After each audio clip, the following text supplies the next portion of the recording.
I think it was a fantastic idea that Gulfstream teamed up with Royal Ascot to offer this stake so close as a prep for Royal Ascot. It's just tremendous opportunity for people to buy some horses out of the sale that are almost ready to run and press on, go forward with them. And if you get just a little lucky and step up, you know, you could get a trip over there, which will be an experience of a lifetime for any owner or trainer to go over.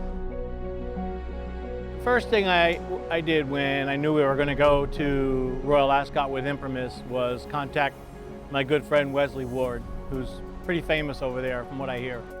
He invited me to go to Manton and train with him out there, and it was probably the best thing that I decided to do because it was quiet for my horse, which he appreciated that atmosphere out there. The training facilities were over the top, just fantastic.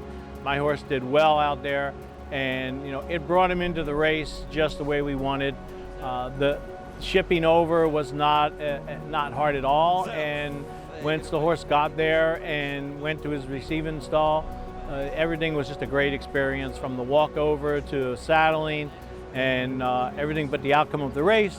But we happened to hook probably one of the best horses in the world that day, and you know, I was pleased with my horse, and you know, the rest is history. He seemed to come out of that great, shipped back fine, and went on and had a good career. Last year, Blue Point.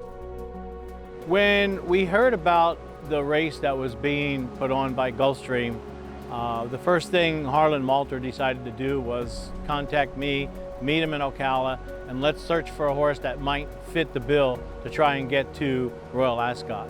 And we found this BUCCHERO, which has worked out perfect because it's a horse that he supports and stands at stud, obviously.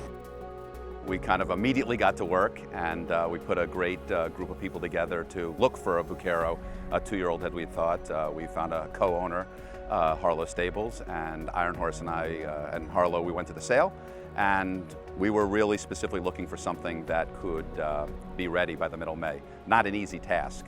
A lot of these horses have been through a lot to get to the sale.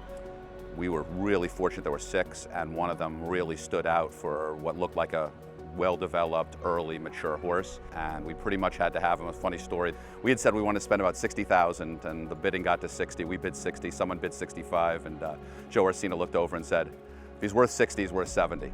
So we hit 70, we luckily got him, and we've enjoyed the process of getting him to the race today. Joe was in mind right when we went to buy it. Joe's had a chunk of our horses. He's been actually a huge supporter in BUCCHERO. I think he might have 3 or 4, maybe even 5 in his barn. And so Joe was part of the process in buying. He dotted all the I's, crossed all the T's, everything we were looking for. And he's just come to Gulfstream, has been training magnificent. And it is his first start, which is always tough, the first time starter in a stake, but he is pretty precocious and he's ready to run. It's not easy to ask a horse to come. We a lot of times give horses 30 days off after the sale. We kind of send him to the track. We give him about 5 days, clear his head, and then we ended up sending him to the track. And you know, Joe said every time I called, he said he's just not missing a beat. He's doing everything I'm asking. He's very mature, has a fantastic head on him. And really our big concern was breaking from the gate. That's something that they don't get a tremendous amount of practice for the breed shows. And when I got that final video, about 2 weeks of him just kind of really breaking well, I thought, you know, we're in good shape to get to the race.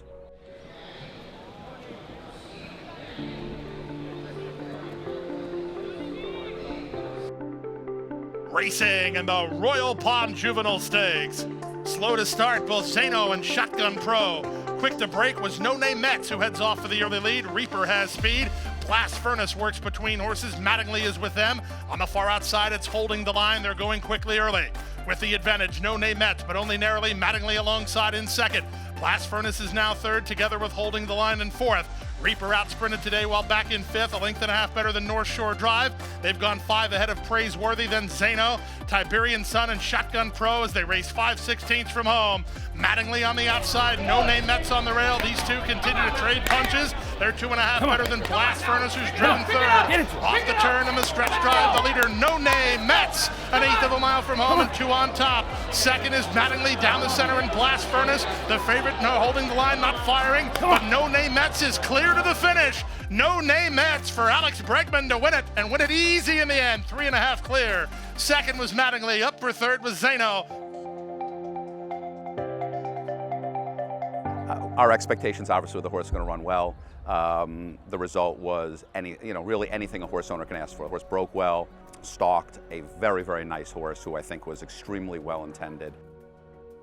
Hard not to be happy with the results of that race. I really feel that I didn't have enough into the horse, which was kind of timing. It wasn't anybody's fault, but this race was scheduled and we tried to make it. But he'll get a lot out of this race, and if he presses on and goes forward from here, I think we're looking at a very nice horse down the road.